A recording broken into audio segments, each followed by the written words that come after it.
Going on, everyone? John Matrix here. Hope you're having yourselves a good day. We're going to be jumping back into the SCP universe with some more of this Daybreak series here by Mr. Illustrated, or, you know, this is his version of going through Daybreak. We're going to be doing SCP-001 Daybreak's IKEA. I'm assuming this is going to bring into his universe here the IKEA SCP. I'd done a video on this where it's kind of like a multi-dimensional like IKEA store that kind of appears randomly, I think, and if you enter you can get stuck in there, and there's like little, it's some kind of like vast IKEA like dimension. There's like mannequin things that come to life at nighttime when the store hours close that can chase you down and potentially kill you or something like that. And there's also like various little like faction towns set up, you know, inside there. It's almost kind of like Walking Dead in like this IKEA store kind of a situation that's happened. Exits to the store pop up randomly, and if you find an exit and get out, there's no guarantee that you exit back into your reality. Like this IKEA store is like some kind of like centerpiece between realities or something like that, so there's no guarantee you get back to your reality if you're able to find an exit and leave. So I assume this is that SCP being brought into this, so we're gonna check it out here. So again, SCP-001 Daybreaks IKEA by Mr. Illustrated. Links will be down below in the description. As always, to the original video without my commentary and reaction into Mr. Illustrated channel, please do me a favor, click those links. If you enjoy his video here as we go through it, please go over there and give it a like. And if you enjoy his content, go over there and give him a sub. He definitely deserves it. He's a great content creator. Puts a lot of hard work into his videos with, you know, creating illustrations for these SCP articles, etc., etc. So please do me a favor, go show him some love. If you'd like to join us when we do these reactions live, there is a join button underneath the video, as well as a link in the description. You can check out the YouTube membership benefits and tiers and see if any of those have any interest for you if you've been around for the channel for a while, if you decide you want to take your support to the next level. But with all that said, thank you guys very much for watching, and let's get into the video here. Bada boop, bada bing.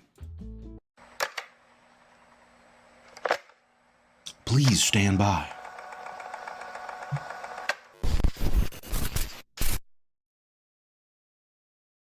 Good day, everyone, and welcome back to SCP Illustrated, entry log 110. I know it's been a while, but here I am, and today we are exploring the When Daybreak storyline again, this time inside the Infinite IKEA. Yeah. I would like to extend my thanks to Dr. Sumerian for writing this with me. As by now you should know that this is an Apollyon level SCP, and this video does contain scenes of sustained threat, strong language, and strong violence. And without further ado, let's begin. Let's do it. It's interesting what's going to happen in the story here. I would assume, obviously, according also, you know, from this art depiction here, that these creatures are going to start bleeding into, you know, this IKEA and then potentially other realities. So that could also be interesting. I mean, who's to say that other realities aren't having this issue, and then they could, you know, expand. This threat could expand into other realities, other dimensions. The following data release has been authorized by... Then again, also other realities could have a fix for this, you know, who knows? ...the following council members and administration staff. Drone footage, okay.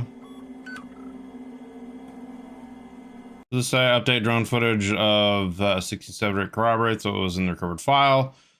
It's just ash and rocks now. Survivors 3, destination on Dublin. Evidently on London wasn't alone. Should we investigate further?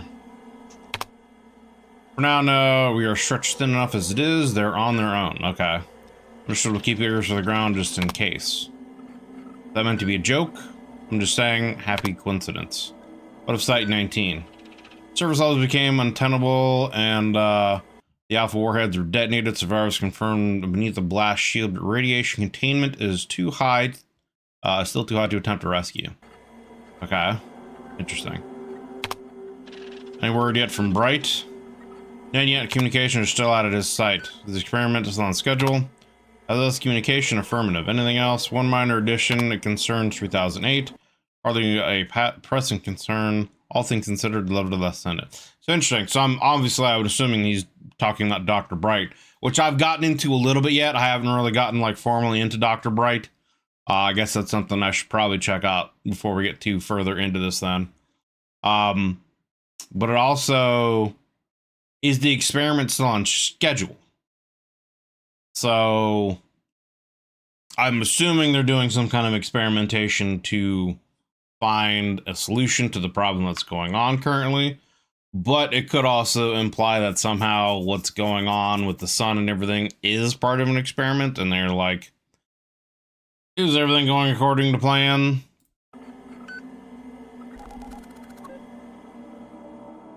(3008). It sounds familiar. I'm trying to remember what SCP-3008 is. There are three things that we humans are capable of that raise them above every other species in the animal kingdom. One is running. There are faster sprinters, but over long distances we stand above the rest. It doesn't matter if you're crossing an African savanna to look for your next meal, if you're running up the street to make it to your job on time, or if you're stuck in an infinite IKEA trying to find a good vantage point to watch a battle. Running is our thing. The other thing is really the core of the battle happening here. Humans are natural throwers. Other apes can do it, even some monkeys can do it. But when it comes to throwing with both power and accuracy, there is no comparison. Be it a long stick with a rock on the end, a baseball, or a sharpened piece of cherry wood pulled from a box labelled Bjorksnas. This piece of cherry wood was thrown by Master Thompson of the Home Decor Clan. Its purpose is to the find Home the Decor Clan of the food. So that's interesting.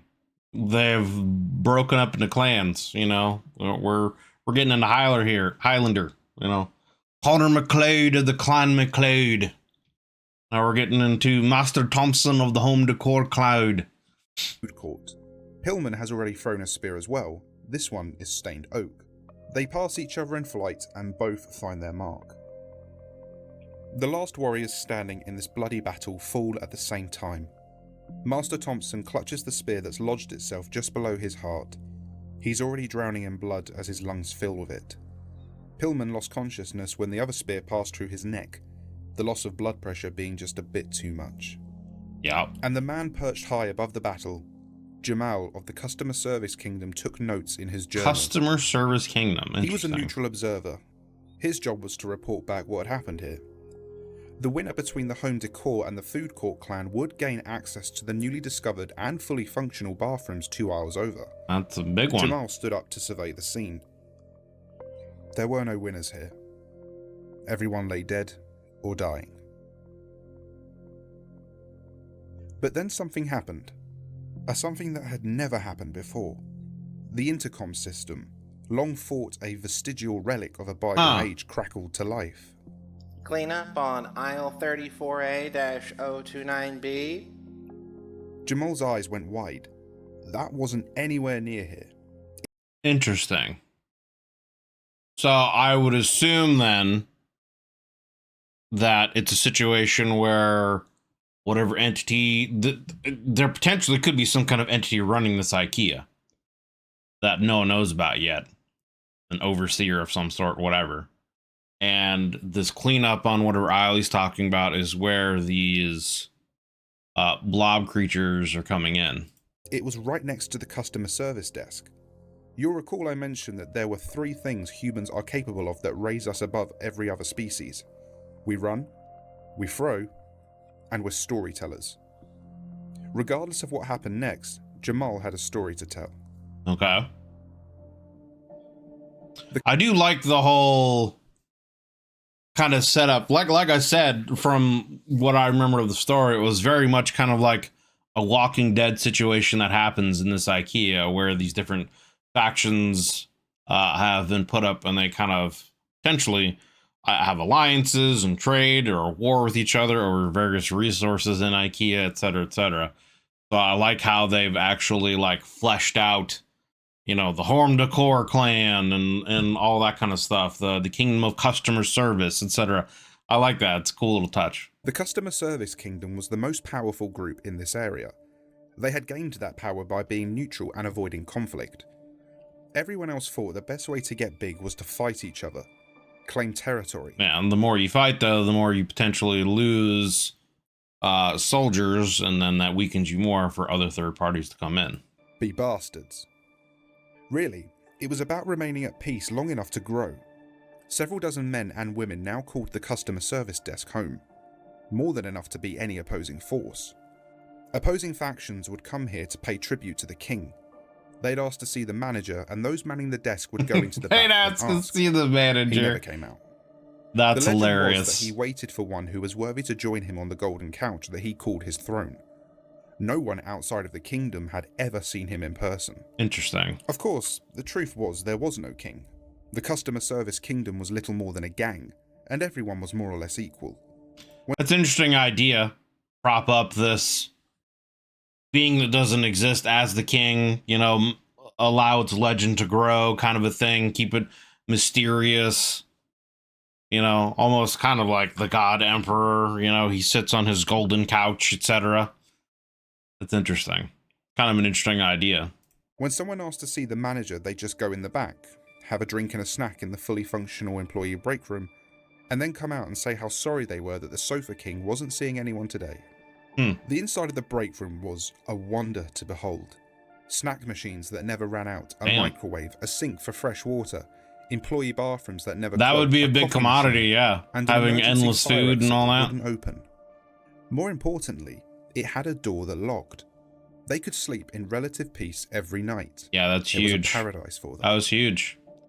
Having a resource like that, where you can get coffee, water, food endlessly. You know, I mean, it's a snack machine, so it's not going to be the best, you know, kind of food, but it's something, right? Jamal reached the last end cap before home, braced himself, and peeked around it. The yellow shirts and blue pants of the IKEA employees were the first things he saw. They were swarming. Why they were attacking during the day, though, he didn't know or understand. The IKEA employees were attacking some still-moving figures on the ground. At first, he imagined it was his own people, but it was something else. Yeah. Jamal was used to seeing and avoiding the IKEA employees. They were misshapen, half-human monsters of flesh. But here on the ground were more monsters. These with no clothing at all. The IKEA employees kept hitting them, but they weren't bleeding and they didn't die. The employees continued the beating in silence. Whatever had happened here, the other members of the kingdom were nowhere to be seen. So that brings up an interesting point. Could these blobby things, like, take over whatever these IKEA employees are? Because they're not really human, right? They're just humanoid. Are they things that have, like, a soul of some sort, you know? Like, what exactly are they, and could they take them over? It seems like that's not the case from this, right? Because if they could, they would just absorb them. Or maybe they're just not... something about them, whatever this SCP creature is that's like absorbing humanity, doesn't want them, you know, doesn't seem them worthy as being absorbed into its collective. He was about to turn and run when a massive hairy hand settled on his shoulder. The man who owned it spoke in a hushed whisper. Come with me if you want to live. Okay, Kyle Reese. Calm down here, Mr. Terminator. The man let out a low chuckle. I've always wanted to say that. But seriously, you'll die if you stay here. The two men silently ran away. The two men had managed to find an aisle that was currently free of staff.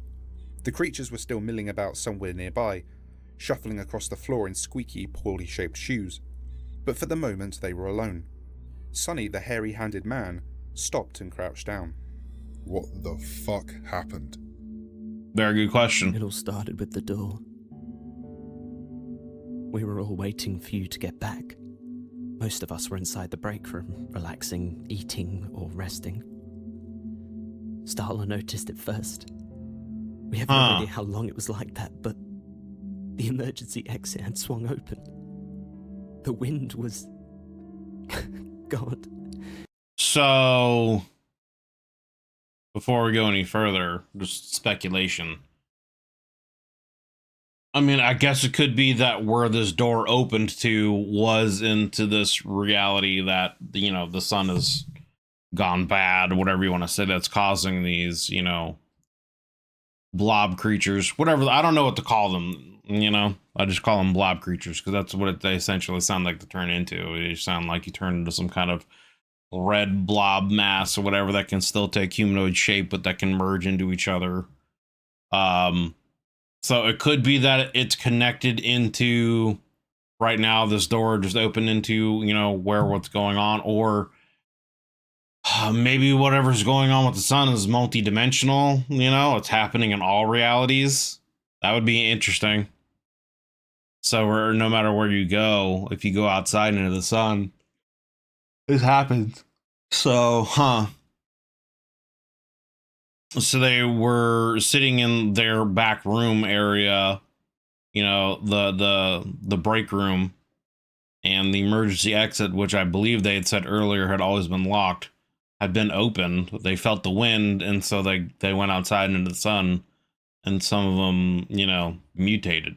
It felt so good. And we could see the sunlight outside. Starla stood up while most of us were still stunned, and I mean, I probably would too. she went outside. Like, for real, if you've been stuck inside that building like that for, who knows, man, weeks, months, years, maybe even decades, like, and you've never been able to get outside, then all of a sudden this door opens up and you feel potentially a nice cool breeze and the sunlight, and it's like, yeah, I would go outside. At first it was... God, it was beautiful. Seeing her there, standing in the sunlight, watching the wind blow through her hair. Then she turned to look back at us, and her face was melting. Yikers. What do you mean, melting? I don't know. She was melting. First her face, then the rest of her. Thomas ran out to help, but he started to melt too, and I closed the damn door. Jesus. We were still trying to figure out what to do an hour later when there was this dull thump on the door. I could hear Starla and Thomas on the other side. They were begging us to come out, to join them in the sun. I pushed one of the vending machines in front of the door and the rest of us scattered. Yeah, that's probably what I would do They too. didn't stop. They kept knocking, pleading with us. And then they started to pound. The door started to creak, the vending machine moved. We tried to hold it shut, but all of us together couldn't do it. They were screaming at us, told us to let them in. Then I don't know what to call it, but a long, skinny arm reached into the crack and grabbed Misha. She got dragged out screaming, and the rest of us ran. I heard the door open up behind us, and I didn't see anyone else make it out. That's a hell of a story. No shit. Sonny nodded and, for the first time since Jamal had known the man, started to cry. Now, I mean, you've got another problem. So not only do you have these, you know, warring factions going on in this IKEA place, on top of being in essentially, you know, a Walking Dead survival situation, fighting these different factions for food and just the ability to live. Now you have, and then of course, just the IKEA, you know, employees that randomly at night can attack you. Now you got this shit going on.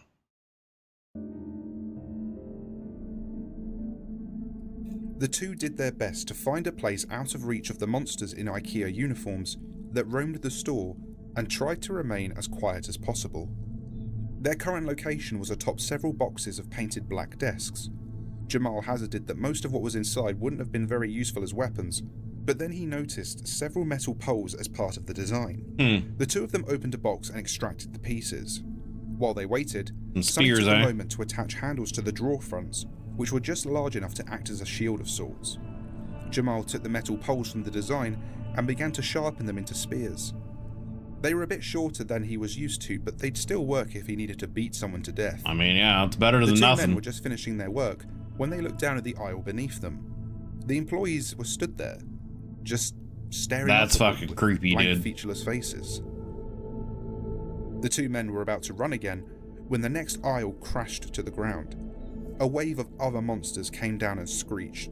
The IKEA employees leapt forward to attack and were quickly joined by more. The intercom crackled to life once again. Clean up on aisle 304-219A. See, I wonder what that means. Like, it's interesting that there is some kind of entity that seems to be controlling the IKEA employees. It's obviously telling them, like, essentially where to go to combat whatever this stuff is. But I just, because that, if I remember correctly, that didn't happen in the IKEA SCP. So that's kind of interesting that there's some kind of entity or overseer that's in charge of all of this. Jamal and Sonny watched as more employees began flooding towards their location. The wave of new monsters washed over the few employees they were fighting and knocked hard into the boxes they were standing atop. The two men jumped down and began to run.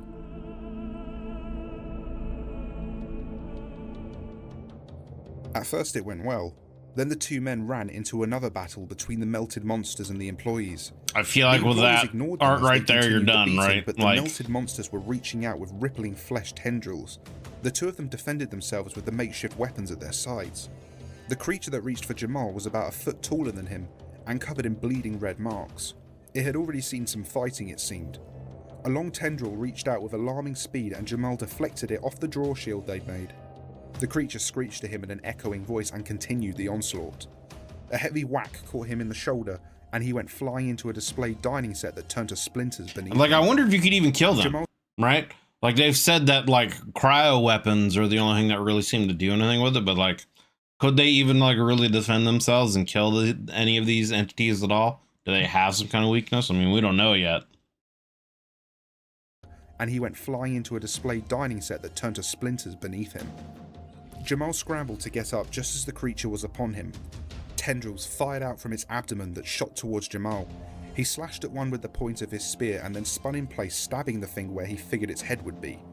The creature's other tendril caught Jamal along the arm and pushed him to the ground. The thing pulled the spear and shield out of Jamal's hands and then lifted him into the air above it. Jamal thrashed, but he couldn't break free. It sounds like the Half end. a dozen employees then descended upon the creature and began to beat on it with their fists. At first, its grip on Jamal loosened, then it relaxed completely. Jamal tumbled out of its grip and he slammed into the Man got floor. saved by IKEA. He tried to get his breath back, but his lungs were burning. The creature he'd been fighting grabbed one of the employees instead and moved away from the group. Jamal had just enough time to panic as the faceless heads of the employees surrounded him. Then, one offered him a hand. He wasn't sure what to do, but Jamal took the hand anyway. So I wonder if these things obviously understand that they have to fight together in order to beat these creatures. I don't know. That's kind of an interesting little twist too. It's the same thing that happened in London though, right? The Bobbies, you know, stayed and really held back these creatures while it allowed the people in there from the SCP Foundation to escape. So I wonder if this is kind of like a universal thing where they understand these creatures are some kind of evil force, or at least aren't natural, and they'll do whatever they can to protect the people against them. It helped him to his feet while another handed him his spear and shield. A stunned Jamal stood there as the employees took off in the direction the monster was fleeing. That's pretty He looked around fascinating. for his friend. Sonny was laying under a collapsed shelf a few feet away, a pool of blood gathering beneath him. Jamal watched the rest of the IKEA employees begin to swarm towards his old home, the customer service desk. The employees were looking to finish things, it seemed. He raised the spear above his head, yelled for the Sofa King, and ran towards the fray. It was still a lie, of course, but a comforting one. For the Sofa King! The god of the sofa! The god emperor of the it turned sofa! out, was dying down considerably. Jamal stood there just on the other side of the help desk looking around for anyone he recognized. A few familiar faces were there with him, surveying the broken remains of the customer service kingdom. The help desk had been retaken and the IKEA employees were milling about now aimlessly. The few melted monsters left from outside were being They were able to dragged beat behind him the back. desk and That's into the break interesting. room. Jamal began to relax just a bit. Then a low, deep rumble shook the ground beneath them. Uh-oh. The employee stopped and turned just as a wave of flesh came pouring out from behind the help desk. Jamal ran forward and began to stab I would it with assume his that's the spear. other humans As he that got. engaged in battle, he saw I would assume that that's like the rest of the people from the kingdom of the customer service desk. They probably got absorbed and just came out. Jamal ran forward and began to stab it with his spear. As he engaged in battle, he saw other members of his own crew fighting as well. He smiled, happy to know some had made it out after all. The employees had joined them and were beating on the wall of flesh too. The fleshy mass extended several tendrils which grabbed at everyone they could reach, both employee and human. You keep Jamal was getting lifted put by in his these ankle high situations, into Jamal. the air. He swung his short spear helplessly as he dangled in front of it. Then, all at once, the flesh wall began to retract back into the break room. He, several of his fellow humans, and a few employees went with it. He was dragged across the carpeted floor, past the vending machines and out of the emergency exit with amazing speed. It was a moonless night outside, accompanied by a soft breeze. He could hear the flesh monster that held him humming in the darkness. And then, the night was lit by fire. Yeah. He barely had time to react as a helicopter came roaring Oh from shit, behind the never IKEA mind. with flamethrowers blasting. What the fuck? Whoever was inside had impeccable aim, burning the flesh monster and avoiding the captives. The flesh. I was expecting it to be like, oh, the sun's coming up, you know? That's a, but no, we've got a big twist here. Okay. So someone in a chopper came in with flamethrowers and is, pulling an Ellen Ripley here from Aliens and just burning everything down. Helicopter came roaring from behind the IKEA with flamethrowers blasting. Whoever was inside had impeccable aim, burning the flesh monster and avoiding the captives. The flesh wall screeched in pain and released them. The employees scrambled to their feet and ran back into the IKEA while the humans lay stunned on the ground. Jamal and several other humans had half a mind to run into the IKEA themselves, but when they looked, the emergency exit was just a plain brick wall. Where are you gonna go now? While they processed this, the flesh wall retreated into the nearby woods, screeching all the way. I guess you gotta hope the helicopter's gonna land. Nearby, and men in black armor began to quickly gather them together. He didn't know who Got the Knights Templar coming out here. these people were or what the symbol on their armor meant, but he imagined they had quite a story to tell. Yeah, I don't know who these are. I would assume this is a mobile task force of some sort, but I don't recognize any kind of symbol or what this would be a reference to.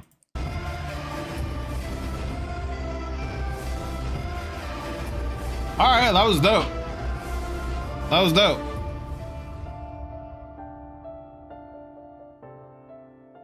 That was a cool story in the series so far. IKEA. It definitely went some different directions than what I was expecting. Interesting that, again, like I had mentioned, similar to how the Bobbies in London were helping the people and protecting them and fighting the flesh monsters, the IKEA employees did the same. So I wonder if, like, somehow it's like universally understood that these creatures are just unnatural and like they're like the enemy of something, you know, they're just the enemy. They're evil, they're unnatural, and because of that, it's like just universally understood that they need to be fought against. It's also interesting that the IKEA employees seem to be immune to them, you know? They're unable to, I guess, be absorbed by these flesh monsters. So they're able to at least hold them off and fight them to a standstill. So, I mean, that's something significant so far from what we've heard in the story. We haven't really seen any kind of force being able to really hold them back yet. That's a first for this. And it's interesting that, you know, the IKEA employee helped him up and kind of protected him. So, fascinating. And I also just like how they expanded kind of on the lore of the Infinite IKEA as well, with adding the different factions and, you know, also the idea of the Sofa King being this kind of, you know, fake mythological being that they created to get people to kind of follow and I guess stand in line, or just kind of like an idol of something else to believe in kind of a situation. So I thought that was pretty cool, but I'm interested to see where this goes next. So far, the first two episodes in this were kind of connected and then on London was, you know, a different group of people in a different area, and then this has been a different group of people in a different area.